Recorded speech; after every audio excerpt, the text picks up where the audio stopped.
And welcome to the Rainier Strength Pod. I am Robert, your host, a Rainier Strength Systems podcast. This is episode 2, and with me today I have Rodney Woodward Jr., who has an unlimited total in sleeves, mind you, of 2943, comprised of a 1251 squat, a 964 bench, and a 782 deadlift.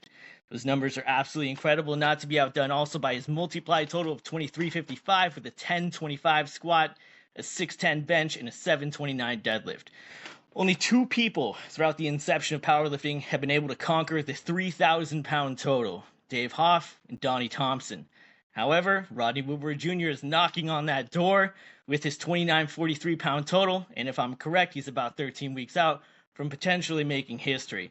So Rodney, how are you doing, my man? Good, man. Thanks for having me on. I appreciate it. It's pretty cool anytime anybody wants to listen to what I have to say about anything. So I appreciate it. Absolutely, bro. No, I'm happy you're here, man. I mean, a 2943 pound total is just, especially in sleeves, nonetheless. I mean, it's just fucking astronomical, to be completely honest, man. You're right there on the fucking 3,000 pound. Is that right? Are you 13 weeks out? 12 as of today. Yeah, 12? 12. Nice, nice. And I'm Yeah, it would assuming. have been, it is what it is. Horseshoes and hand grenades almost, but yeah, almost 3,000 at that last meet. It came down to the deadlift. And because I missed 1,000 on the bench, that would have set me up to only have to pull, I think, like 740 or something like that for $3,000. So it is what it is. I should just fix my deadlift. Just get a better deadlift. Yeah, absolutely, bro. And is that definitely the ultimate goal for the next meet? Is that 3K? Yeah. Yeah, definitely. Absolutely, man. That's a fucking banger of a total, man. And I've also heard in previous podcasts that you prefer chains over bands. And I've seen a lot of that on your Instagram recently, a lot of chain pulling and stuff like that. Yeah. Why do you prefer the chains to the bands? So one of my hips is pretty not good, pretty messed up. It's not quite bone on bone yet, but it's not far from it. So it's kind of one of those things. It's a preservation. So I actually learned this from talking to Dave Tate a couple times. I've been out to Elite. So those bands, they apply downward pressure on that bar the whole time. So I kind of noticed with that, it jams that bone into that hip socket, and it really, really, really aggravates it to the point I can't walk very well. So I just kind of stopped using them probably about 8 years ago. It's probably when it got really, really, almost 10 years ago, I guess, when it got really, really bad. I switched to chains, and it doesn't really bother them as much at all. Nice. And I've noticed the chains, for me at least, correlate more into my actual lifts. Like I was always really, really good at squatting against bands, but I never really translated into straight weight for me. Like I followed the Circumax to a T way back in the day. I think the best I ever did, I'd have to go look in my book, but I'm pretty sure it's like 440 pounds of band tension and like 7 something in bar weight. And then went to the meet and barely squatted a Grant. Like I'm just really good at using bands. So I could drive myself into a hole I couldn't quite recover from. And it just never really translated into weight on the bar for me. The chains though, for the most part, I don't add them all the way up because I still don't think that it matters enough to be putting a scale on there and figuring out how much it weighs at the top. But I think you should get a roundabout idea. Usually whatever I can squat with the chains is usually within like 50 pounds or so of what I can put on the bar and squat. Nice.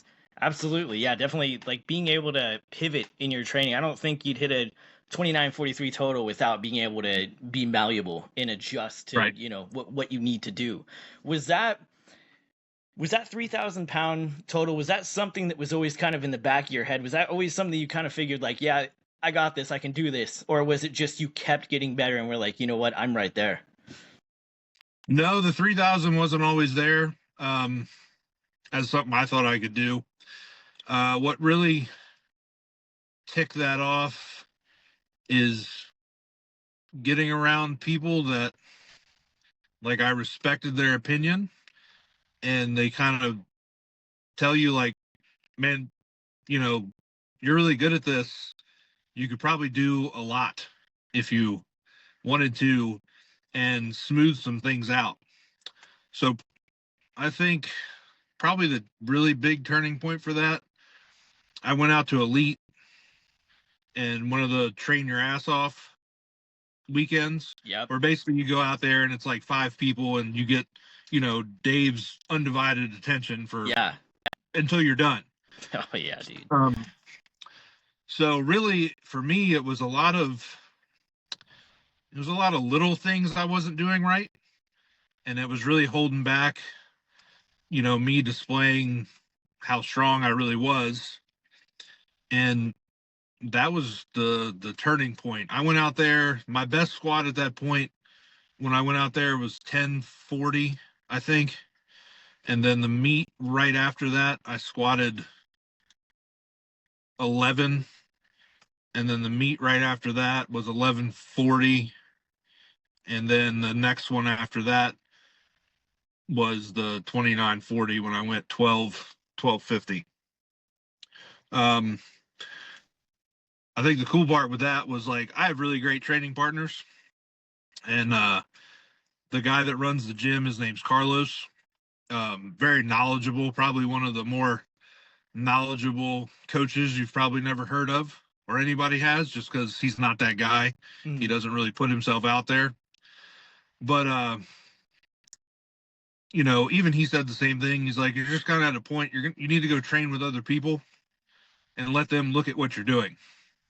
And so that's why I signed up for that train your ass off. I mean, I've been out to Elite a few times before that for other things, but that was really the point, was having a bunch of people that have never really seen me lift before and don't care about how much weight's on the bar sit back and be like, yeah, you're doing this, this, and this wrong.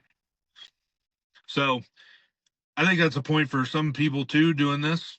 Like, if you want to get really good at it, just travel around if you can. I mean, if you can afford it, you shouldn't go broke trying to powerlift, but you know what I mean? If you can afford it, reach out to people, man. I think a lot of people would be surprised if you just, like, inbox people and be like, hey, I'd like to come train with you guys for a weekend.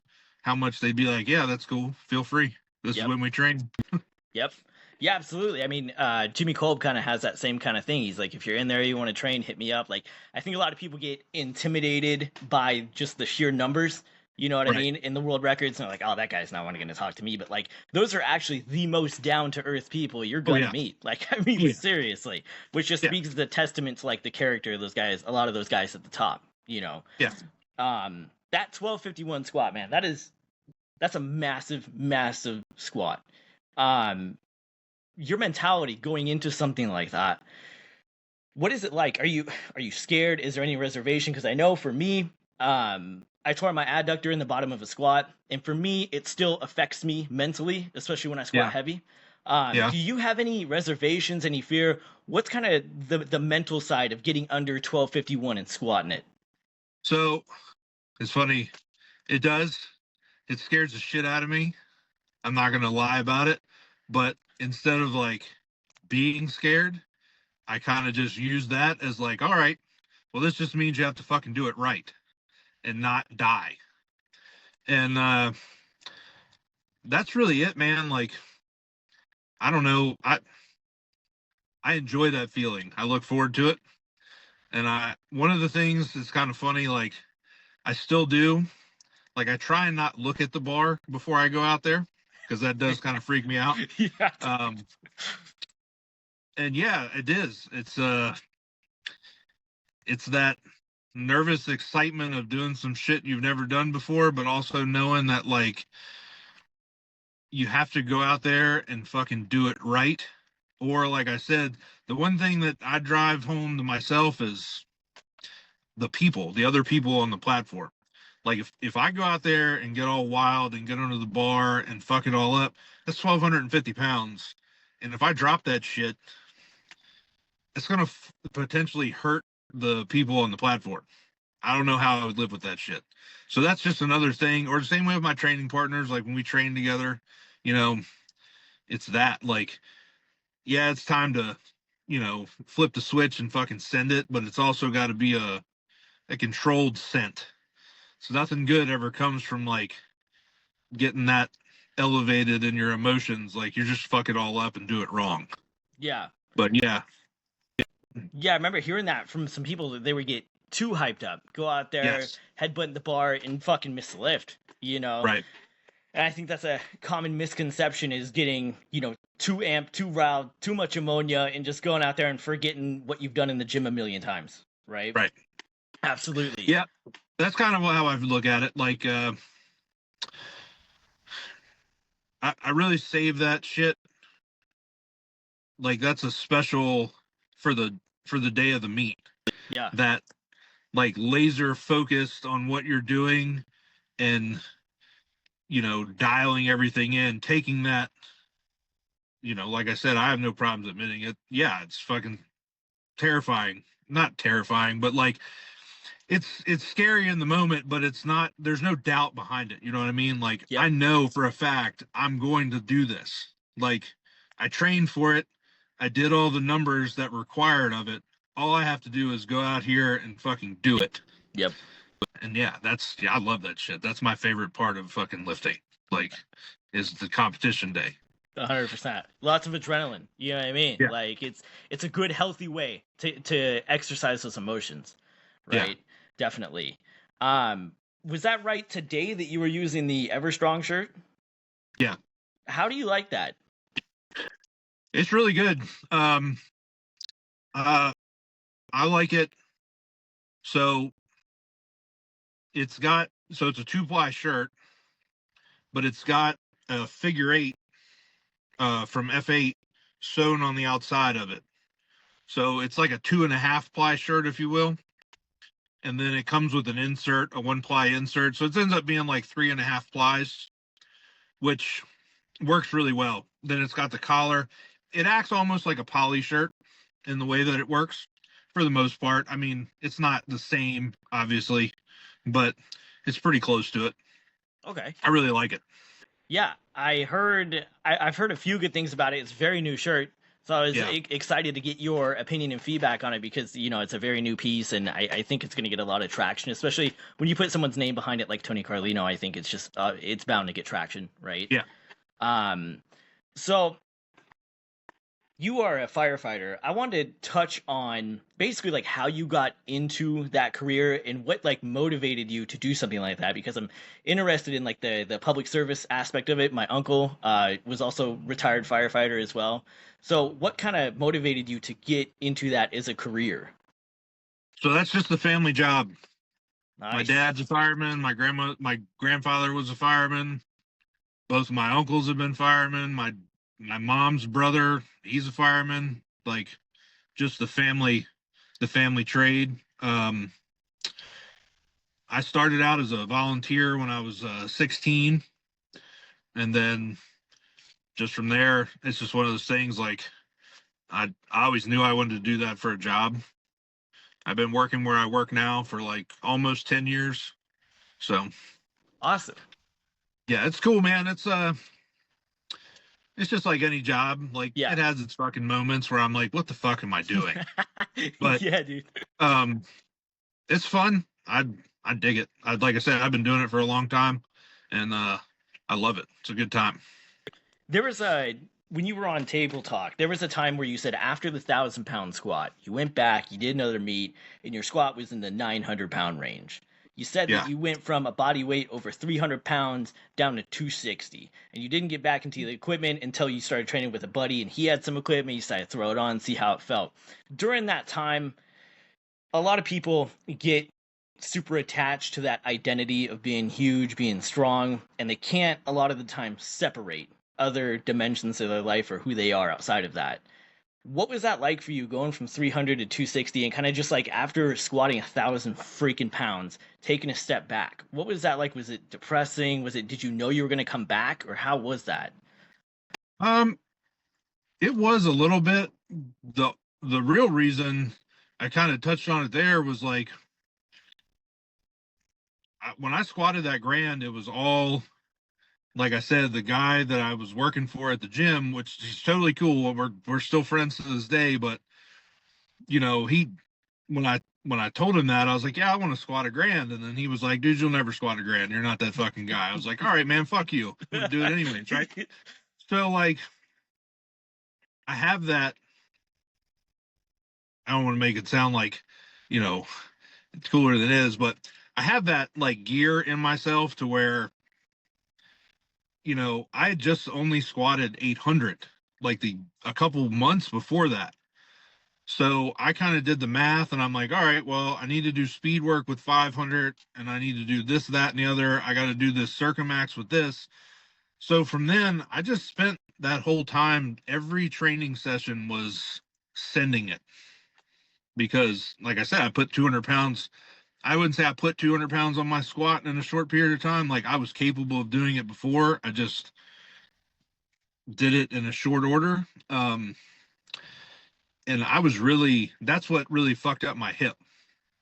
Like I was using tons of bands all the time. I was doing no mobility work, nothing. Like if something hurt, I just said, fuck it. And I put a knee wrap around it and carried on and just did it anyways. And it worked right up until it didn't. And I couldn't walk downstairs anymore. I couldn't really walk upstairs anymore. I didn't really have a choice. Like I couldn't train the way I wanted to anyways. So I was like, you know what? There's got to be a better way than this. And yeah, I took a lot of time out of the equipment. I didn't stop training. I just changed the way I trained. Figured all that out. Dove really deep into like how to train correctly. Yeah. And then on top of that, like I said, Carlos, he's always been there in my corner. He's probably one of the first people that really had that belief of like, man, you can do some shit if you just do it. And I really started listening to him. You know, I always be grateful. He never kind of like kicked me out of the gym, if you will, because there's plenty of times over the years, like I said, he's super smart. And all that time he'd be like, you're doing too much. You should probably do this. And I'm like, no, I'm not going to do that. I'm doing this anyways. Yep. And then, you know, when I got hurt, I finally dialed it all back. And I was like, you know what? I should probably listen to this guy. He's coached tons of people and knows what he's talking about. And he's got a track record. Like, I've been here long enough. I've seen what he can do. I should probably just listen to him and just do it. And yeah, from there, everything got way better. I fixed my hip for the most part. I mean, it still hurts. But as long as I do the right things, it doesn't bother me as much. Like most of my training videos, I'll squat pretty much to like where I need to. I don't push them past that because I know, you know, if I do, it might flare it up. And then if it flares up, that's going to affect everything else all the way. So I just take them to close to where they need to be. And that's that. But yeah, that was that time frame. That's what caused all that. Like I said, I never stopped training. I just didn't really have a choice. Yep. Like I had to lose weight. I had to get in better shape. I had to be more mobile and then learn how to train correctly. And it all worked out. Like, because here we are now. Absolutely. Yeah, on the cusp of making fucking history. What got you into the equipment in the first place? So I worked at Powerhouse Gym for a long time. And I met, before then, there's a guy, I was a bouncer. And back up a little bit. So I was a bouncer, and then I met through there the head of security there, this guy named Elliot Smith. Great big son of a bitch, probably one of the biggest humans I've ever met in real life. He was on the Marine Corps powerlifting team, I believe in the 80s. And he trained with like at a Chalet's gym. I think it was in Maryland. So he trained with like Karwoski and all those guys. Yeah. and he was really strong. Anyhow, I was doing bodybuilding at that point. I didn't really even know like powerlifting was like a sport, right? Yeah. I had no idea that that Yep. was a thing. So I meet him, and he's like, dude, you're way too big to be a fucking bodybuilder. Like, you should do powerlifting. And I was like, all right, I'll give it a try. So he was kind of from that era, if you will. Like, our first meet we did was a deadlift only meet at Walker's Gym down in Hopewell, Virginia. And yeah, he was like, well, you got to buy a deadlift suit and we're going to go fucking deadlift. And I was like, all right, cool, man. Hell yeah. And so that got me into that. I still didn't really know anything about powerlifting. Like, we trained together for a long time. He actually ended up getting a shoulder replacement and kind of stopped training. And at this point, I was working at the gym, the powerhouse gym that we trained at. And I was reading Muscle and Fitness magazine they had there one day. And Louis Simmons wrote an article for him. And I, like, at this point, I'd never heard of West Side. I'd never heard, like I said, still don't really know a whole lot about powerlifting. But I read in this article, and there's AJ was in there, Greg Penor. He's talking about all these guys, squatting 1,000 and all this stuff. And I was like, man, I don't know what that shit is, but I want to do that. And I got to be a part of this. And that's what led me to CVA, where I train now. And when I got there, pretty much everybody there was training and equipment. So yeah, that's just what led me down that road to where it is now. And I fucking love it. This is my favorite. Nice. Hell yeah, dude. So your last multiply meet was in 2021. When you do, because I think I may be predicting the future here, but I think it's inevitable that this 3K total hits home, right? And you kind of etch your name up there in history. Now, after that does happen, do you have any motivation to return to multiply, single ply, raw? Is there any other category there that you want to return to after you kind of conquer the 3K total, or are you just going to keep pushing the boundary? No, I'll be back. I'm actually doing a multiply meet in February. Okay. I'll be up in Hellbent for Holy Wars. Nice. Yeah. Nice. So I'll be making my return back to wearing those awful bench shirts. Of the multiply bench shirt, I know that there's probably, favorite is a very loose term to use here, but like, of the multiply shirts, which one would you say worked the best for you, or was your personal favorite? The SDP. That's the one I had the most experience with. That and metal. Metal wasn't super terrible. I'll be honest with you, like, I'm not very good at benching. I've gotten way better than I was. But when I was in multiply, I mean, metal was okay. I benched my best has been in an SDP though. That was the 610, is that right? I think it was like 625 or something like that. Yep. I think. Yep. Yeah. Now, what do you feel? Is it the support? Is it the feel of the equipment itself? What's the pop, maybe the biggest differentiator between the multiply shirt and the band shirt that you get so much more out of? Definitely.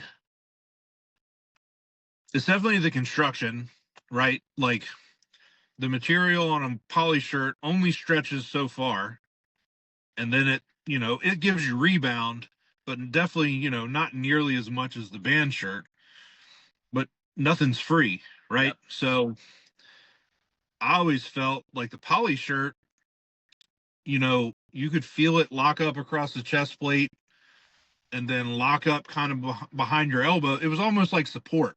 As long as you could learn how to lean into the tension and manipulate the shirt to work and get it to touch, you would rebound it, and, you had to be strong enough, obviously, to lock it out. Whereas the band shirt, it's a ton of rebound because of the way it's constructed, the material, right? It's pretty much just a big ass knee wrap. Yeah. But the trade-off for that, there is no support. Once you start lowering that weight, it just goes down.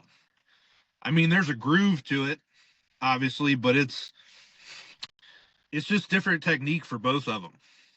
Yeah. And the trade-off between the two is the amount of weight that you can use. My personal opinion, I think if I love doing the unlimited shit, it's fun. Yeah. But I still think people should spend more time like learning how to use a poly shirt. Because if you learn how to use a multiply shirt or even a single ply shirt, it really carries over into putting a band shirt on, and it gives you a solid foundation and solid technique to use that band shirt. Like that's the one thing I kind of always see. And like I said, I'm not going to knock anybody for what they're doing, but sometimes, you know, you go to meets or you watch videos and you see people that you can tell they don't have a solid foundation, but this shirt's allowing them to do so much more than they're actually capable of, that's to me, it's like dangerous. Like, you know, learn how to use one of the other shirts first and then come back to this at some point.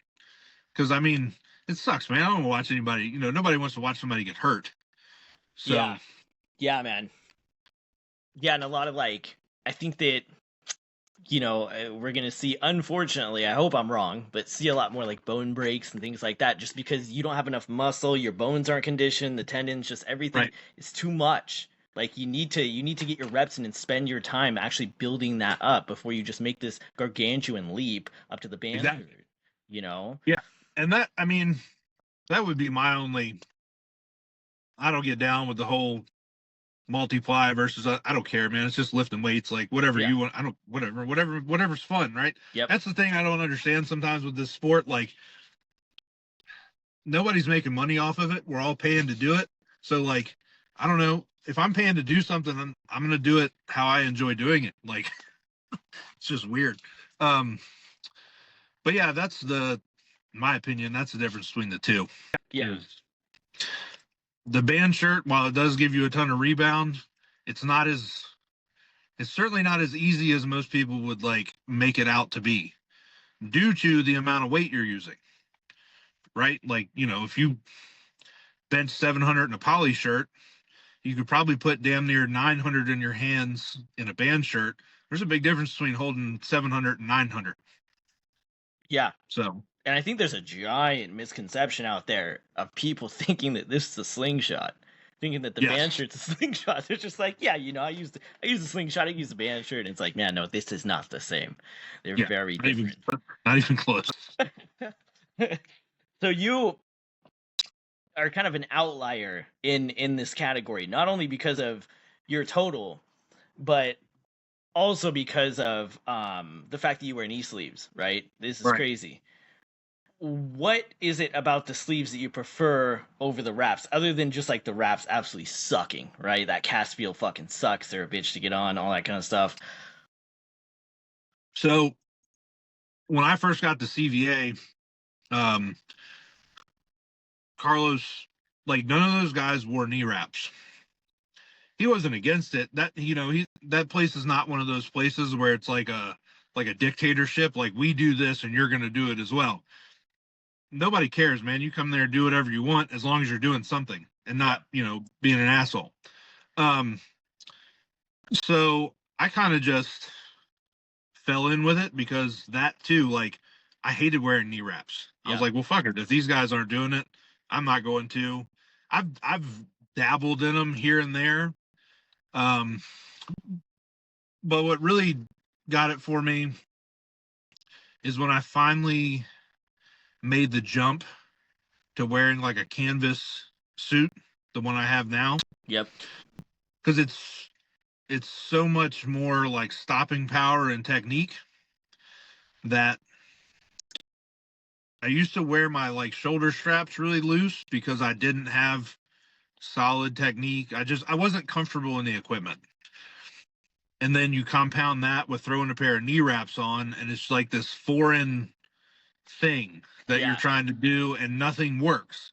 Now, granted, some of that was me because I wasn't spending enough time in the equipment, but I kind of had this moment. I was like, you know what? I want to get really good at just wearing a pair of briefs in this suit and not worrying about these fucking knee wraps and having somebody do it at the meet and having to time it and all this shit. It was just another layer of like, it's something else to fuck with. Yep. So I was like, you know what? I'm going to simplify this shit. I want to just, you know, when my name is called, I want to put the shoulder straps on and just go out there and fucking squat. Yep. And that was that. And I just stuck with it ever since then. Like, I've never felt yet like I need them. Yep. Like every time I squat, I haven't had that moment yet where I'm like, you know what? Yeah. I should probably wear these things. Yeah. Which is fucking crazy. It's like 12:51. It's like, I don't need the wraps just yet. Jeez. Yeah. It's fucking wild. So, but I mean, it's just a testament to the strength that you've built up, right? I mean, it's fucking crazy. I think too, like I said, I wouldn't tell people not to wear them by any means, but it's another one. Like I watch people go out and, you know, the knee wraps are super tight, the gear's super tight, or just, you just tell they're not very comfortable. Yep. And it's almost one of those things like, I mean, I get it. Like they, you know, I'd be a fool to sit here and say knee wraps don't do anything. They totally do shit. Oh yeah.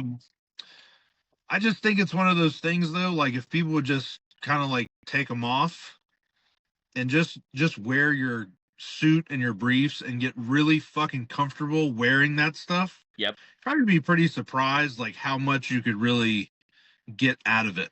100%. It's just another layer of complexity that it just adds to it that I think some people, if they wanted to, if they just took that layer off, they probably, you know, actually do a little better. Yep.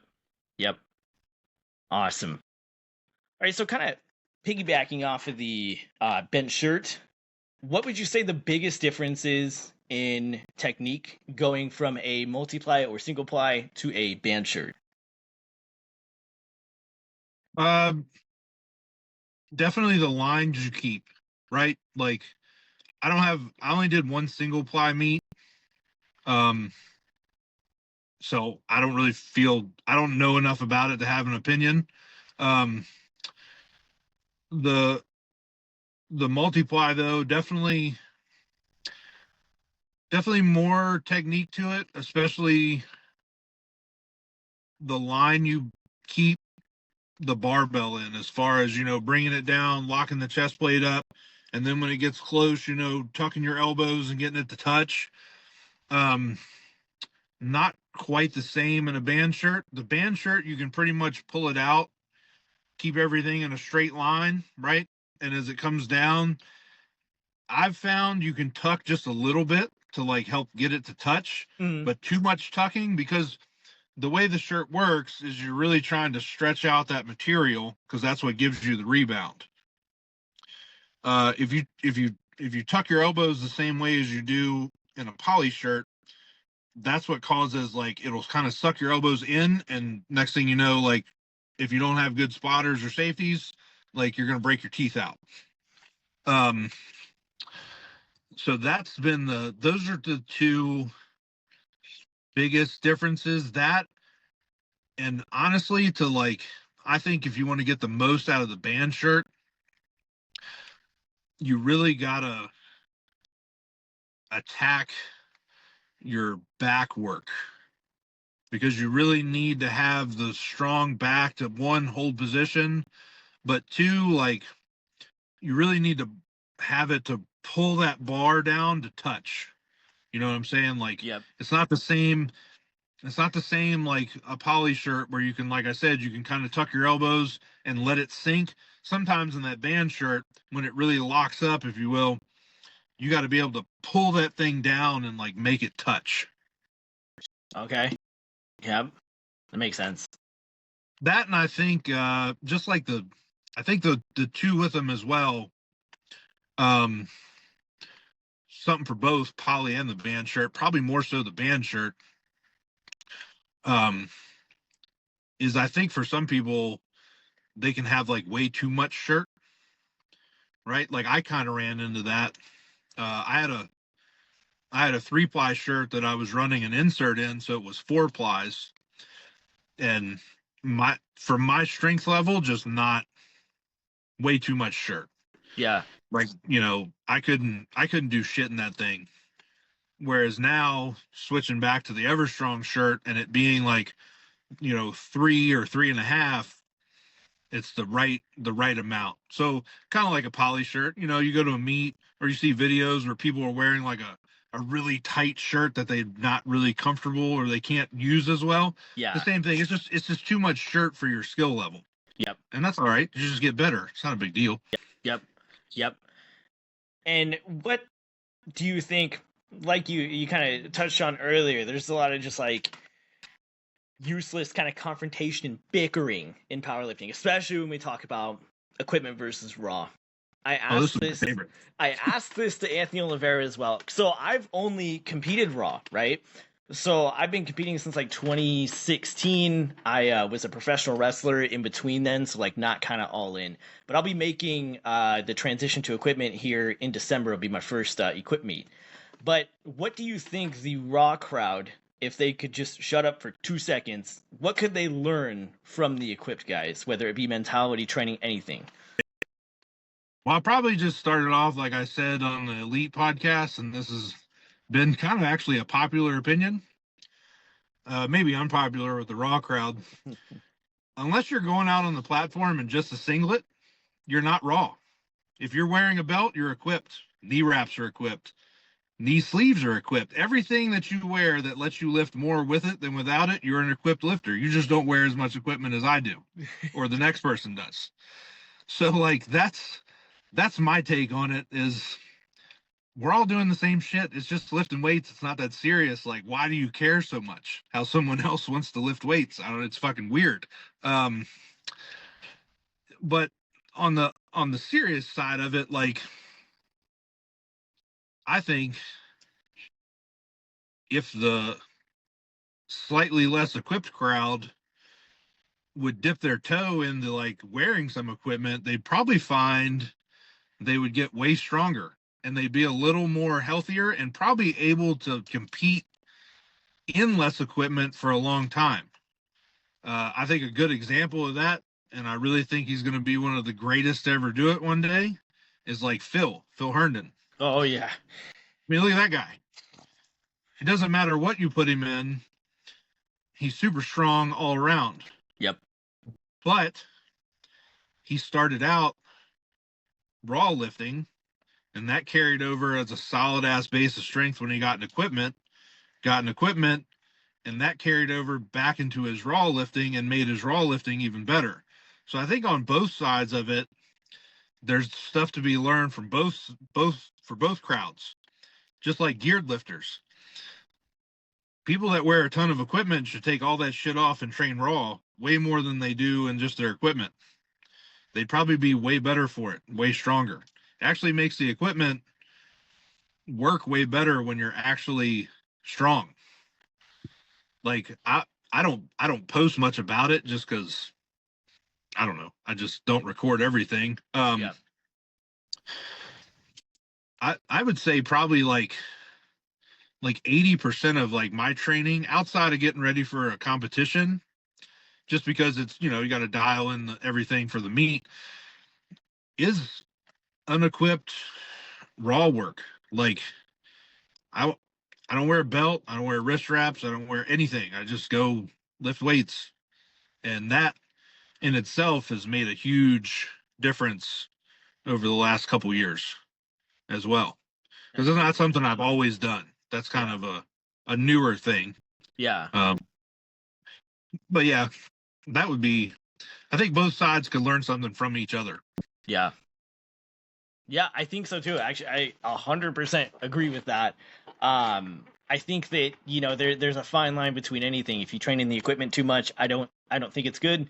And if you train raw just completely gung-ho too much, also, you don't have any protection, you're not going to think it's good either. So with that being said, do you ever have any aspirations on doing any competitive raw lifts anymore, or is it kind of just I'm in the fucking equipment and this is what I'm doing? No, honestly, the only thing I'll probably do raw, if you will, is I have some number goals for the equipment. Yeah. And once that happens, I'm probably going to go do a little more. I'm still going to power lift because I love it. Yep. But it'll be more, Robert Bain talked about this, having like a bucket list of meets you want to do. I have that. Okay. So it'll transfer more into like checking off those meets I want to go to if I still get invited to them. And then I'll probably get more into strongman. Okay. Yeah. Just do like nothing super serious. Like obviously I'm not trying to like see how far I can take that. That would just be more of a fun time. Yeah. But I'll probably do like 1 or 2 of those a year. Yeah. As well. Yeah. Yeah, strongman's cool, dude. It's very fun. I have in my garage, I have a circus dumbbell. I have a log. I mean, just especially when you're pressing with a log, man, the activation just in the upper back and stuff is just it's insane. I think a lot of people would benefit from just adding a log press, whether it's from the floor or from pins. I think a lot of people would add a lot of benefit to that if they would just put it in their program. Honestly. So a lot of my off-season like accessory work, if you will, because we have all that stuff at the gym. We have stones, we have the log, we have a yoke, we have all that stuff, farmer's handles. That's the majority of like what I do in the off season, the strongman work. Yeah. And it's had a huge carryover into just overall like strength. Yep. Because a lot of those things, while there's technique involved with it, it's just all around just being fucking strong. Yeah, 100%. Like, I don't think some people appreciate like how strong some of those like strongman competitors actually are.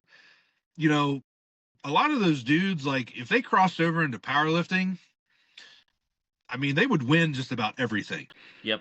After they cleaned up, I mean, there's shit to clean up. Like most of those guys don't bench. Yeah. But still, the strongest man on earth, the one that Brian Shaw does, he told those guys, I guess, he's like, hey, look, we're going to have some kind of a bench press thing in this next competition. Yeah. You guys should probably train your bench. I followed a lot of the guys and still do that got invited to that, like Evan Singleton and Bobby Thompson and all those guys. Yeah. Like for a bunch of dudes that don't bench, they were all benching like 5+ for reps. Yeah. And sets. Yeah. I mean, I don't know. I think that's pretty impressive. Yep. 100%. So, hell yeah. It just goes to show, like I said, I think more people, just like you said, if more people would put that stuff in their training, obviously the limit is finding the equipment, right? Yes. The barrier to entry to that is pretty big. Yep. Because it's a big investment to like buy all that shit. Oh yeah. But if you could find somewhere that had it, it would totally, you'd be surprised how much stronger and better it would make you. Yeah. If you just threw it in there. 100%. Absolutely. And it's very humbling too. Like, yeah. I'm not the strongest person, but like, one of the stones we have at the gym is like 240 pounds. And I remember trying to pick that thing up off the ground and just getting absolutely humbled by it. Like, couldn't even budge it. Like, yep. I remember the first time I picked up a log, I was like, oh man, I'm not as strong as I thought I was. Right. Damn it, dude. Yeah. So when you started getting a little bit deeper into powerlifting and whatnot, was there anyone that stood out to you as like a inspiration or kind of someone that was like, okay, I want to be like that guy? I like really kind of got you to fire up those competitive gears to another level.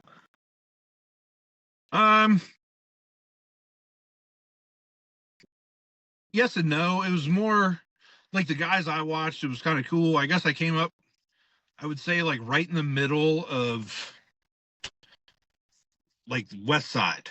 Yeah. Like the Dave Hoff era, the fucking AJ Roberts, Luke Edwards, like all those guys. Like I would watch because Brandon Lilly was still there, so he videotaped a lot of shit and he would post it on YouTube. And yeah, man, like watching those guys just do their thing, I thought it was the coolest thing ever. And yeah, just those guys, the earlier people, like Kirk Kowalski, like Yep. that dude was a fucking animal. Yep. Um, Cone, I mean, I guess I kind of watched all of them and took different things from everybody and kind Yeah. of learned what worked for me and what didn't. All the greats. Absolutely. Yeah. Yeah, man. So not to reveal too much or get too far ahead here, but it's curious because you brought up the name Dave Hoff. Is the WPO on your bucket list for a meet in the future at some point? Yeah, I'd love to go. Yeah, absolutely. That'd be super sick because I think that once you hit that 3K, jumping back into the multiply and kind of going into the WPO, 9 times out of 10, Hoff is there. So I think that Yeah. would just be super freaking cool to just get the strongest guys, because there was a point in time where Blaine Sumner was just destroying everything. I mean, he was so freaking good. And Yeah. we had, as fans or as spectators of the sport, we had the opportunity to see Blaine Sumner and Dave Hoff, but unfortunately, because of Federation silliness, Right. we never got to see them both at their prime compete against each other, which is Right. dumb, dude. Super stupid. But what is your favorite multiply squat suit, or your go-to for the multiply squat suit? So I've been in the one I wear now is that metal canvas that they made years and years ago. I dig that thing. I don't know if they still make it, but like if anybody's interested in one, and I'm not sponsored by anybody, so any recommendation I give, it's because I wear it and Yeah. I think that it works really well. Rob that owns F8, he's kind of their squat suit, their canvas they make is pretty much along the same lines as the metal one. And the thing I like about it is it has the adjustable legs on it. Like it has the Velcro straps on the legs so you can adjust the tightness to how you want it. And they can do that for anybody that's looking for that Yeah. level, that kind of suit. Yeah. One of my training partners, he has one, and he got him to add the Velcro leg straps on there, and it works really good. And the cool thing with them is everything's kind of custom, so you can tell them exactly, they have the measurements on there, so you can get it made however you want. Yeah. So I run that, and then I wear the Overkill briefs underneath of it, and that's been the go-to for shit a long time. Yeah. I've run those. I haven't changed equipment in a really long time. Just haven't needed to. That's another thing I think people would benefit from. Like, obviously, some equipment works better than others, but at the end of the day, if people just take the time to learn how to use what they have really well, they'd probably be surprised at how much they could do. Yeah, for sure. I think so too. I think it was I'm pretty sure it was Hoff that was talking about just the period of time that he had one bench shirt, and it was just so long that he had it for years and years and years, and he just kept using it because it worked. So why would I change it? It works. I'm getting better, right? Right. You spoke about the deadlift kind of being a little bit of a Achilles heel for you. Right. What changes have you made to your deadlift training, form, technique going into this next meet that you think is definitely going to hit it out of the park? The biggest thing, not just for this meet, but the biggest thing I did a couple years ago, I stopped wearing equipment to deadlift, so I deadlift raw. And then just learning how to deadlift. I really got better at it when I went out to train your ass off. Like I said, just having people out there that don't see me lift all the time and then having them watch. There was a lady that used to train out there. Her name was Haley. She was the short. She's fucking jacked. She's fucking huge and really cool. But she had the glass. She wore glasses. She's strong as fuck, and she lives in Florida now. But she was kind of the one that helped me the most with fixing the way that I pull, and just that, like smoothing out technique. And then usually if I'm going to miss a deadlift, it's always right around lockout. So for the longest time, I kind of strayed away from doing any like pin pulls and stuff like that. I just didn't, I don't know. It didn't make sense to me. Mm. And then I was like, you know what? This is one thing I haven't done. I'm just going to start fucking doing it. And if it doesn't work, cool. I just won't do it again. Yep. And I started adding those in there. And yeah, that really set everything off. I really found out pretty quick that I wasn't very good at them. And that now that I've gotten better at them, it's definitely carried over into the deadlift. Yeah, definitely. Pretty well. Definitely. And I see a lot of that from a lot of strongmen too that will use the deadlift suit just to be like, okay, this is my form, I got it now. And then they'll train raw for the rest of the training cycle. They're like, I know what I'm doing. I know what I'm doing here. So I think it goes back to the point of the equipped guys kind of just getting out of the gear for a little bit and, really just building that hard, dense muscle and kind of grinding through, what it takes to be raw. This next question is it's one that I've stumped a few people with. If you could train with one person in their complete prime, alive or dead, who would it be and why?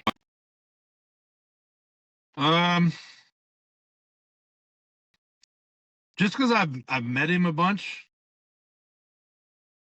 and I know that guy is still in there, but I'd like to see it full on and just like experience it.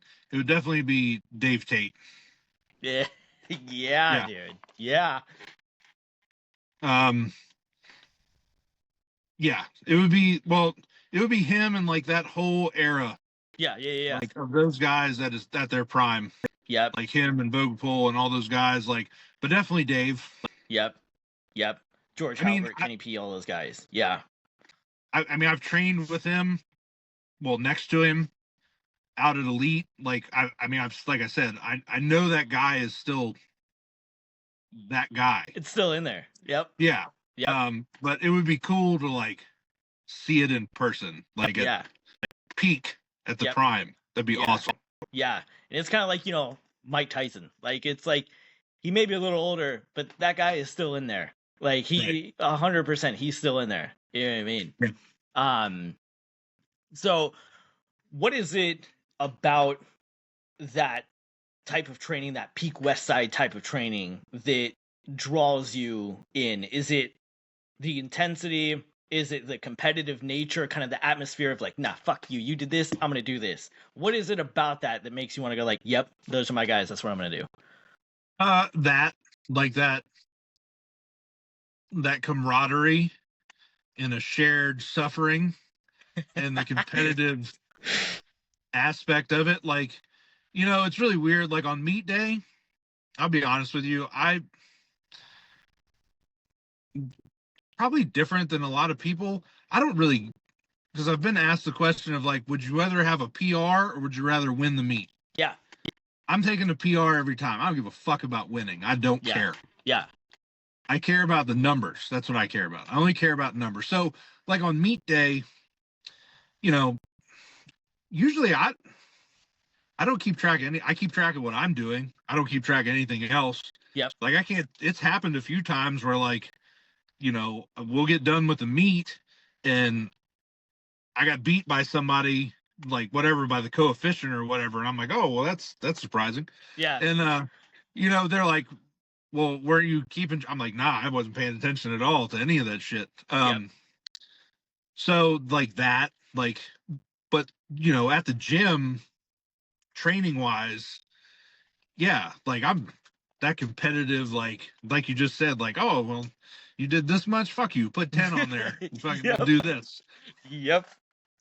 Yeah, absolutely. I love that part of training. Yeah. Like, talking shit, having a good time. It's super fun. I love it. Absolutely. Would you say that out of all the equipment that you've ever lifted in, would you say that the unlimited category is your favorite? Um, yeah, just because I'll be honest with you, like I really don't like benching. It's not my favorite. Okay, yeah. So, I love it, dude. as far as that goes, that's what's made it. Yeah, I mean that's what's made it fun Yeah. because I'm not going to sit here and bullshit anybody. Is the band shirt easier to use? Yes. But the trade off, like I said, because nothing's free, is the amount of weight that comes with it to use it Yep. correctly. So, like, it's more fun in the sense of there's not as much technique involved in it, if you will, somewhat. But I wouldn't say it's like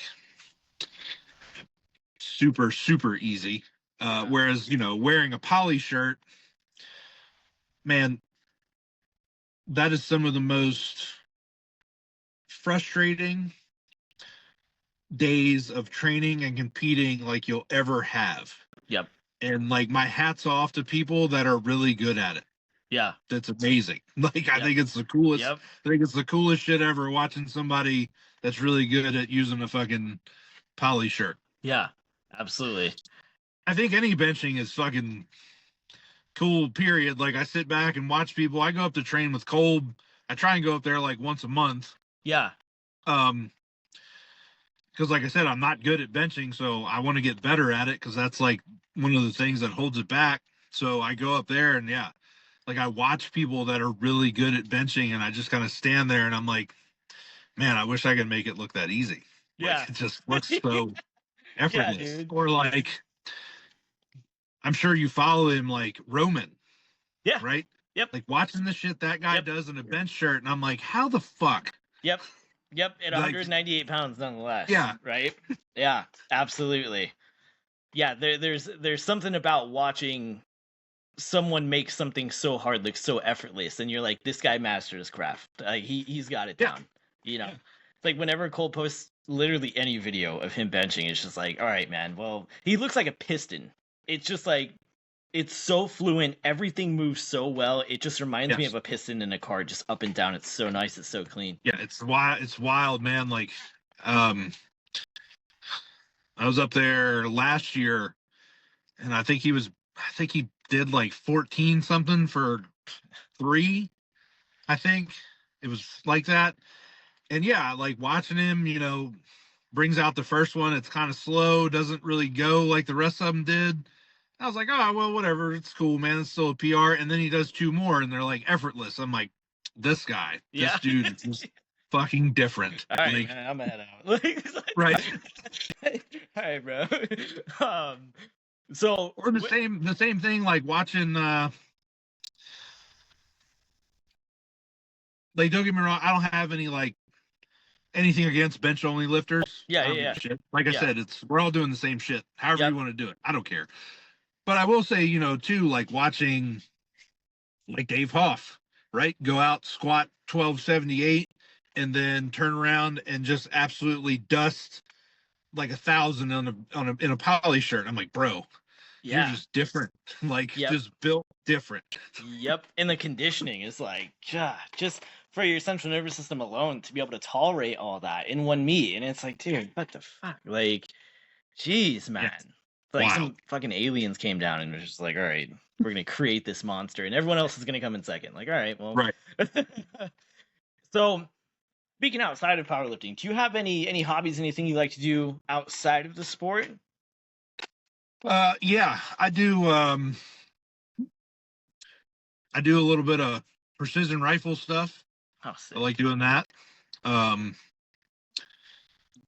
That's probably another one too. Like when I'm I won't say I'll never be done with powerlifting because I always train. I might not always compete, but I always train. Yep. That'll probably be another one. I'll start because they're pretty cool, like competitions. Yeah. They have for that stuff. I'll probably get more into that a little bit as well. I just have more time to do it. That's another like time consuming sport because it's very technique driven. Like you need to go out and shoot. Yeah. Be proficient at it. So, um, yeah, that's kind of it. I mean, I'm pretty content with just pretty boring human, and I'm all right with it. Well, you kind of to be at the level that you're at in the sport, at least from what I've seen, is you almost have to be that kind of just like creature of habit. You know what I mean? You Yeah. really have to just be diligent with your routine and knowing what works for you and just do it every single day, every single day. You know what I mean? I think that that type of discipline kind of really creates champions in my mind, at least. Yeah, and it's one of those things too. I think it's one of those you shouldn't have to force it either. Like if you have to force yourself to do that kind of stuff, maybe it's not for you, and Yeah. that's okay. Yeah. And just be honest with yourself. It's fine. Like it's cool if you don't want to fucking be a boring human and make it to the top of a sport nobody cares about. Yep.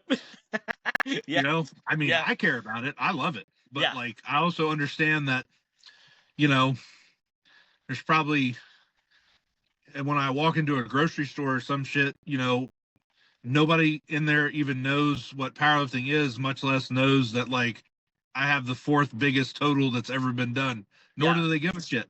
Yeah. Exactly. And I'm okay Exactly. with it because I care about it. But Yep. Yep. For sure. Absolutely, man. Yeah.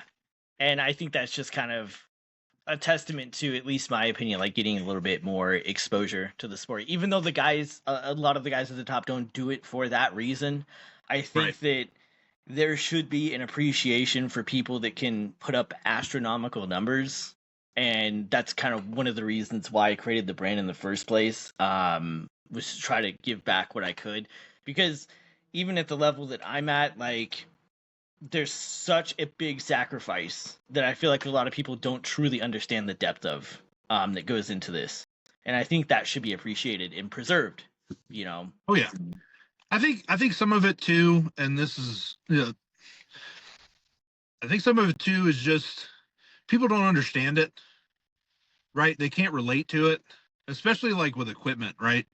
I remember the first time I ever squatted 1,000, you know, I'm super fucking pumped about it. I walked back in the gym that next Monday and I was talking about it, and the owner's girlfriend at the time, she's like, "Oh, that's really cool. You squatted 1,000." I'm like, "Yeah, it was fucking awesome." And she's like, "Well, how many times?" And I was like, "Well, just once." And she looks at me and she's like, it's no disrespect to her. She just Yeah. she can't comprehend what I'm talking about, Yep. you know. And she's like, "Well, I mean, you only did it once. It doesn't sound like it's that hard." And I kind of looked at her like I wasn't mad or anything. I was like, Yeah. "You know what? You're right." Yep. And from then on, I was like, I'm just not going to talk about this shit anymore, right? Because if it doesn't matter to me, like it's not. These people don't give a shit, so Yep. that's fine. Yep. It's like, all right, cool. No, you're right. Yeah, I'll just go sit over here. Yeah. But yeah, man. So winding down here, I want people to know where you're at, how they can get a hold of you, stuff like that. So, why don't you give them some of your social media where they can reach out if they have questions, or just to view your freaking crazy progress? So I mainly I have a Facebook. I don't check it. So if you send me a friend request and I don't respond, like don't be pissed. Don't send me a message that you're mad because I just don't check it. I don't care. I mainly like Instagram. That's RWJR1085. Perfect. And then if you're interested, the majority of my programming and the things that I do, I have a log on the Elite FTS, the Discord group. Nice. So if anybody's interested in that, it's sign up. I don't know how much it costs. I don't remember off the top of my head. I don't think it's that much for what you get. Yeah. And like I said, I'm not sponsored by Elite. This isn't a fucking plug. This isn't me trying to sell people shit. Yeah, dude. But what you get out of it, like there are a lot of other bigger lifters on there. There's a lot of very, very knowledgeable people on there. The guy that's actually handling my nutrition and supplementation, this guy named Tom Shepard, he works at Elite. Super smart, super knowledgeable. He's on there. He answers a ton of questions. Dave gets on there every now and again and answers stuff, but it's a huge resource. There's tons of ebooks on there you can read. So, like I said, I'm not trying to sell anybody anything. Yeah. I'm not actually sponsored by Elite. Yeah. They just offered me a spot to write down what I do. Yeah, it's really cool. But that's where I post the majority of like an in-depth on what I'm doing and how I'm doing it. Yeah. My Instagram's just like everybody else's. It's a highlight reel. Yep. Every now and again, I'll post up funny shit on there because I think it's funny that I almost killed myself with a bench or some shit like that. Yeah. But awesome. Yeah. Right on, bro. Well, dude, thank you so much for coming on, bro. It's fucking awesome to talk to you. Absolutely. Thanks for having me, dude. Yeah, dude. I'm sure, after the 3K, I'm sure that, I want to touch base again because that's just fucking sick. So absolutely, man. Another thing too with the people, if you want to, like if you follow me on Instagram, feel free. Ask as many questions as you want. Yep. That's another thing I'm pretty big on. Yep. Nobody ever charged me money. Yep. For a lot of the stuff that I learned, and I'll help you as much as I can. Awesome, bro. Thank you for your time, my man, and I will talk to you soon. All right. Thanks, buddy. All right, brother.